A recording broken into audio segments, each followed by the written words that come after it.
एक समय में हमारी दुनिया पर डायनासोर का राज था। वे चलते थे जहाँ हम चल रहे हैं, इसी हवा में सांसें ली, इसी धरती पर लड़ाइयाँ लड़ी।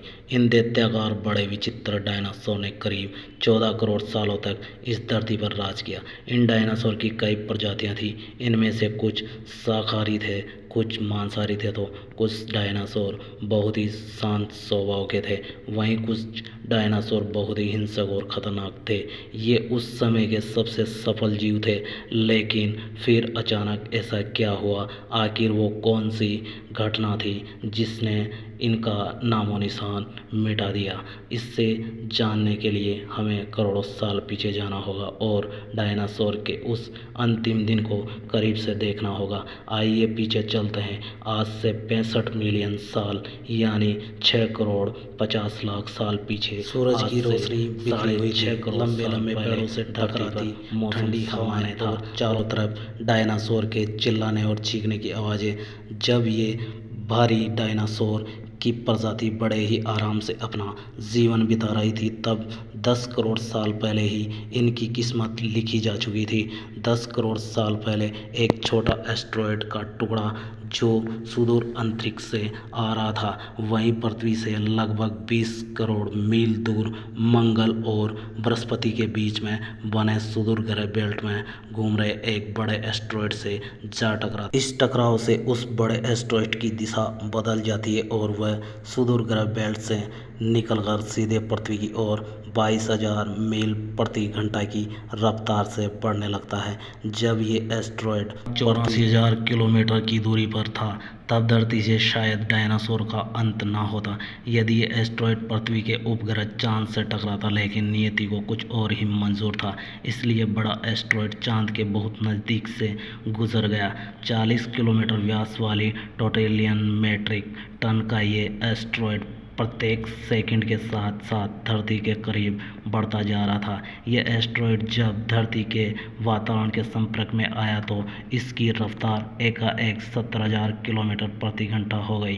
पृथ्वी के वायुमंडल में घुसते ही घर्षण की वजह से ये भयानक आग के गोले में बदल गया। ये इतनी रफ्तार से धरती की ओर बढ़ रहा था, सिर्फ 4 मिनट में अटलांटिक ओशियंस को पार कर लिया। इसकी चमक इतनी अधिक थी कि धरती पर टकराने से पहले ही हजारों जीव आग के इस धकते गोले को देखकर पूरी तरह अंधे हो चुके। ये जीव उस उल्का को देख नहीं पा रहे थे, लेकिन उसकी भयानक गर्मी को महसूस कर रहे थे। कुछ ही क्षण में एस्टेरॉयड मेक्सिको की खाड़ी के पास जमीन से टकराता है। लगभग 35,000 डिग्री सेल्सियस की ऊर्जा वाला एक भयंकर विस्फोटक होता है।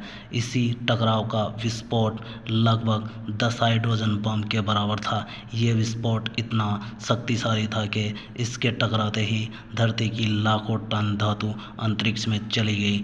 टकराव वाली जगह पर 180 किलोमीटर चौड़ा और 20 किलोमीटर गहरा गड्ढा बन गया। विस्फोट के कारण इस गड्ढे का सारा मेटल और पत्थर आसमान में धूल के बड़े बादल में तब्दील हो गया। 16 मिनट 40 सेकंड बाद ज़मीनी टकराव की वजह से धरती के अंदर चारों ओर 11.1 की तीव्रता की भूकंपीय तरंगें उठने लगी। इस वजह से समुद्र में विशालकाय लहरों का निर्माण हुआ और एक के बाद एक सुनामी की लहरें चारों तरफ बढ़ने लगी। भूकंपीय तरंगों ने सभी सक्रिय ज्वालामुखों को धक्का दिया, जिसके कारण जगह जगह डायनासोर का विनाश शुरू हो गया। धरती के महाविनाश की प्रक्रिया का आरंभ हो चुका था। भयानक विस्फोट में रेडिएशन की मात्रा इतनी बढ़ गई थी कि इसके 800 किलोमीटर के दायरे में आने वाले जीव पूरी तरह जलकर राख के ढेर में बदल गए थे। इस महाविनाश में उड़ने वाले डायनासोर इन ज़मीनी खतरों से तो बच निकले, ये तो महाप्रलय की बस शुरुआत मात्र थी। साथ ही धूल का एक बहुत ही बड़ा तूफान 6,000 किलोमीटर प्रति घंटे की रफ्तार से पृथ्वी की दूसरी तरफ मौत लेकर आ रहा था।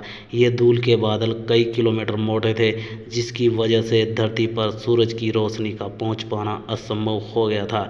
गर्म हवाओं का तापमान 100 डिग्री सेल्सियस से ज़्यादा हो जाने के कारण पेड़ पौधों की सारी आबादी जलकर राख हो गई थी। विस्फोट के 90 मिनट बाद धरती का तापमान 200 डिग्री सेल्सियस तक बढ़ गया। इसकी वजह से जो डायनासोर विस्फोट के इलाके से कोसों दूर थे, वे भी इस गर्मी से बच नहीं पाए। इस महाप्रलय से धरती की कुल 90% प्रजाति पूरी तरह खत्म हो गई थी। जो 10% जीव धरती पर बच गए थे, वही जीव जिंदा रह सके, जिनका वजन 30 किलोग्राम से कम था। इसका कारण ये था कि इस महाप्रलय में लाखों की संख्या में जीव मारे जा चुके थे और पेड़ पौधों की सारी आबादी भी जलकर राख हो चुकी थी, जिसके चलते यहाँ जो बड़े विशालकाय जीव जीवित बच गए थे, उन्हें भरपूर मात्रा में खाना पीना ना मिल सका। लेकिन यह महाप्रलय किसी अन्य जीव के लिए फ़ायदेमंद साबित होने वाला था।